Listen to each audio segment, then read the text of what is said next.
Nah, terus mari kita sadari dalam hidup ini isinya ada yang penting, ada yang tidak terlalu penting.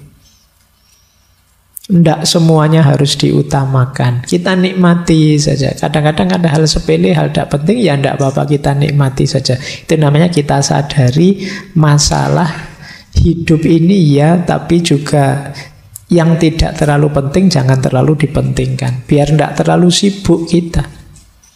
Biasanya kalau masih muda itu ingin semua masalah dipanggul sendiri. Tidak hanya masalah pribadi, mungkin masalah kampusnya, masalah negaranya, masalah dunia. Kok ingin diselesaikan sendiri. Iya, kamu boleh komen kecil-kecil, boleh usul sedikit-sedikit, tapi tidak semuanya harus kamu perjuangkan sendiri. Kamu harus punya prioritas-prioritas biar hidupmu lebih bahagia. Jadi, kenapa Mas kok belakangan gelisah? Saya mikir peradaban manusia hari ini itu loh Pak. Ya, kalau sudah ngobrol itu diajak ke angkringan, saya ngangkring, yuk Mas tak traktir wes. Daripada kabotan mikir dunia ya. Semikir kuliah saja pontang-panting kamu. Ya nikmati hidupmu. Kamu boleh usul, boleh punya gagasan ini itu, tapi tidak harus semua masalah kamu panggul sendiri. Nah, yang terakhir, cara menaklukkan kebahagiaan adalah jangan biarkan dalam situasi apapun pikiranmu macet, rasionalitasmu tidak jalan. Harus terus hidup akalmu. Jadi ini kuncinya manusia dan kemanusiaan itu kan akalnya yang hidup. Jangan dibiarkan kalian menjalani hidup autopilot. Nah, autopilot itu, loh tiba-tiba sudah seminggu ya. Kok cepet ya, sudah 1 bulan ya. Itu kemungkinan hidupmu autopilot. Jalan seperti biasanya. Yuk mulai agak diseriusi. Putusan demi putusan, langkah demi langkah. Biar tambah baik kualitas diri kita, dan biar kita tambah bahagia. Nah, ini kesimpulan-kesimpulan dari cara menaklukkan kebahagiaan dari bukunya Russell tadi. Normalnya yang dijelaskan tadi. Terakhir saya ingin masuk ke beberapa quotes dari buku itu yang menunjukkan ada sisi yang berbeda dalam gagasan tentang kebahagiaan ini, yang saya sebut anomali-anomali. Yang pertama, ini menunjukkan orang iri dengki tadi. Ternyata menurut Russell, jika di dunia saat ini ada banyak orang yang lebih menginginkan kebahagiaan diri mereka sendiri daripada menginginkan ketidakbahagiaan orang lain, kita mungkin akan mendapatkan surga dalam beberapa tahun ke depan. Dari sini bisa kita simpulkan ternyata sebagian besar orang lebih banyak menghabiskan energinya untuk membuat orang lain tidak bahagia dibandingkan untuk membuat dirinya bahagia. Ini menurut pengamatannya Russell. Jadi banyak orang yang perspektifnya negatif terus tentang orang lain, sehingga dia terus iri, terus dengki.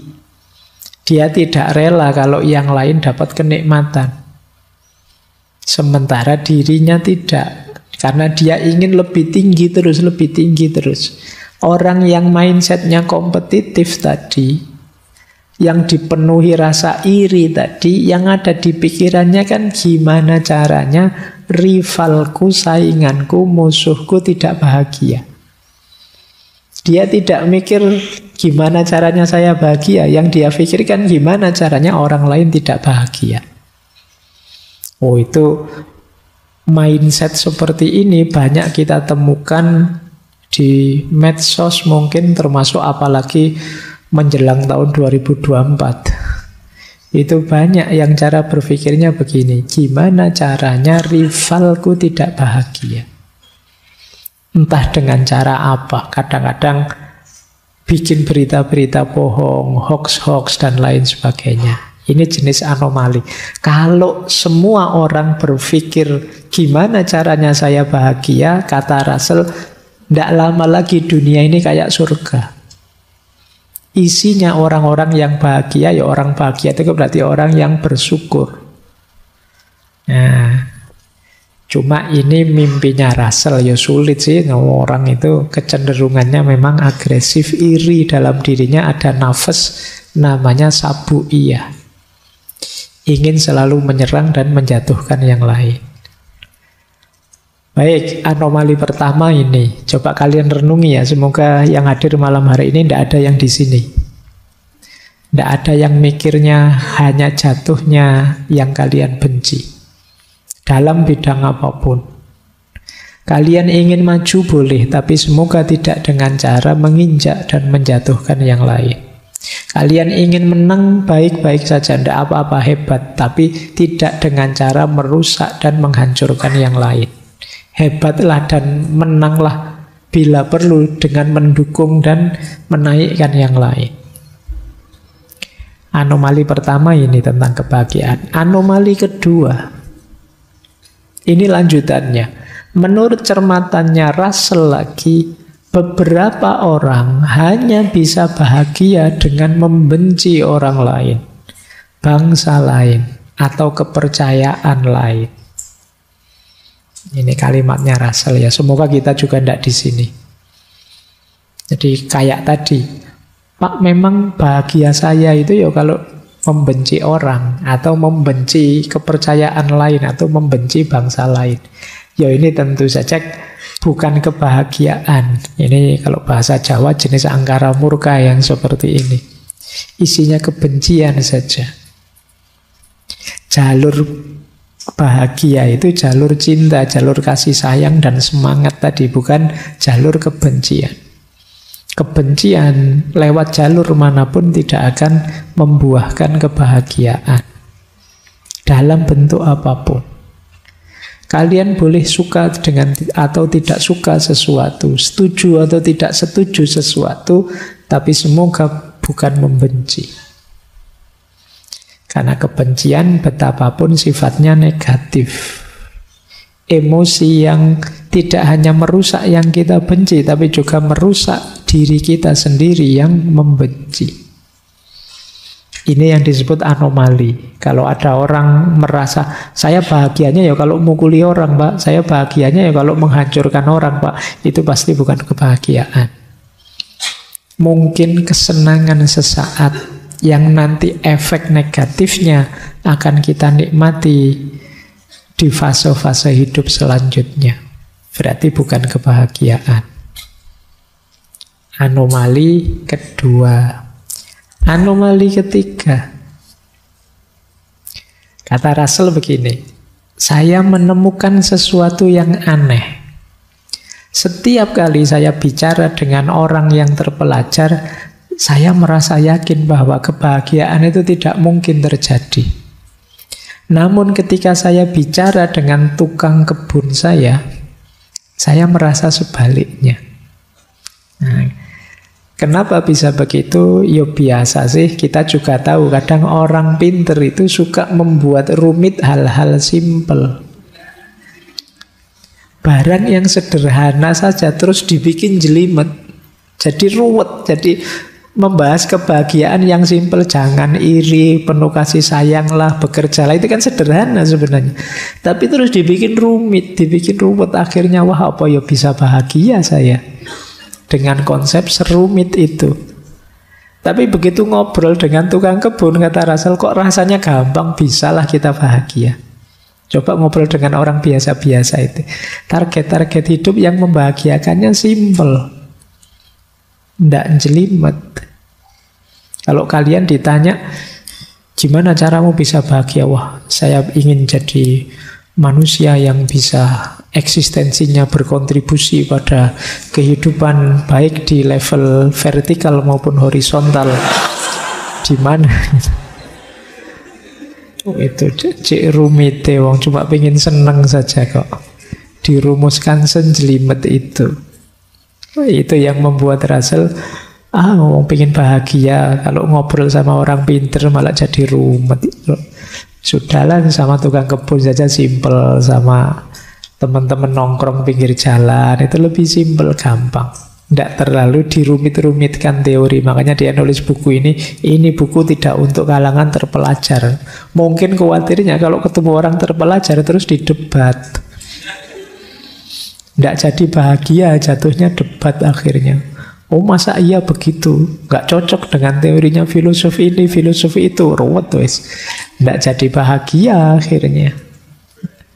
Jadi bubar sudah. Kan kadang-kadang gitu. Kadang yang pinter itu malah menyusahkan kita. Rapat enak-enak, yang rapat lugu-lugu itu cepet diputuskan gini ya gitu selesai gitu. Iya, tapi begitu yang rapat pinter-pinter, wah ndak selesai-selesai wis. Panjang argumen ini, argumen itu, kira-kira ini, kira-kira itu, tambah ruwet wis. Nah kadang-kadang begitu dalam hidup ini. Kita selalu membuat rumit hal-hal yang sederhana, sehingga hidup yang semula simpel jadi rumit. Ini yang ditemukan oleh Russell. Anomali lagi. Kata dia begini, orang yang meremehkan dirinya sering dikejutkan oleh kesuksesan. Sedangkan orang yang melebih-lebihkan dirinya sendiri sering dikejutkan oleh kegagalan. Kejutan yang pertama menyenangkan, dan kejutan yang kedua tidak menyenangkan. Oleh karena itu adalah bijaksana untuk tidak terlalu sombong, namun juga jangan terlalu rendah diri dalam berusaha mencari kebahagiaan. Kan banyak orang itu yang siapalah saya pak, saya itu manusia biasa kok pak. Yo ada kemampuan dikit-dikit tapi yo ndak sehebat orang-orang itu. Ini kadang-kadang orang yang seperti ini ketika sukses itu kan kaget dia. Alhamdulillah ternyata Allah Maha Penyayang ini, saya dapat sukses yang luar biasa. Kagetnya kaget seneng. Tapi kalau kita terbiasa sombong, saya hebat pak, saya lebih dari semua teman saya yang lain, saya lebih, itu kan begitu gagal, dia kejutannya kejutan pahit. Jadi oleh karena itu apa kata Russell, ya sudahlah, tidak usah terlalu merendahkan diri atau menyombongkan diri, biar tidak gampang terkejut. Biasa saja, nikmati saja apapun yang kita alami. Jangan melebih-lebihkan, juga jangan mengurang-urangkan. Yo paling tidak yang paling negatif ya melebih-lebihkan, karena kekagetannya kekagetan yang negatif. Kekagetan ketika menemukan kegagalan.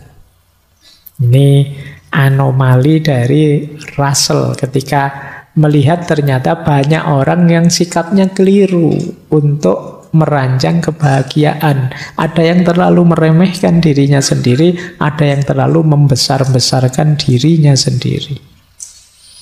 Dua-duanya tidak positif karena potensial terkejut. Meskipun terkejut yang pertama enak, terkejut karena sukses. Terkejut yang kedua pahit, karena terkejut karena gagal. Baik, saya kira itu ya teman-teman. Itu materi dari Russell tentang cara menaklukkan kebahagiaan. Persis seperti yang dikatakan Russell, ini tidak rumit. Tidak perlu mengerinyitkan dahi membahas rumit-rumit. Di masyarakat biasanya yang berjalan untuk meraih kebahagiaan ya rumus-rumus tadi. Tinggal bagaimana pentingnya kita menghidupkannya dalam keseharian kita. Oke. Oke, saya kira itu ya untuk malam hari ini. Kita lanjutkan minggu depan. Kalau minggu depan ini mungkin lebih banyak tata jiwanya. Kita ketemu tokoh psikologi. Setelah itu baru 2 minggu terakhir kita ambil perspektif yang lebih religius. Thomas Aquinas dan Buya Hamka. Oke, saya kira itu untuk malam hari ini. Kurang lebihnya mohon maaf.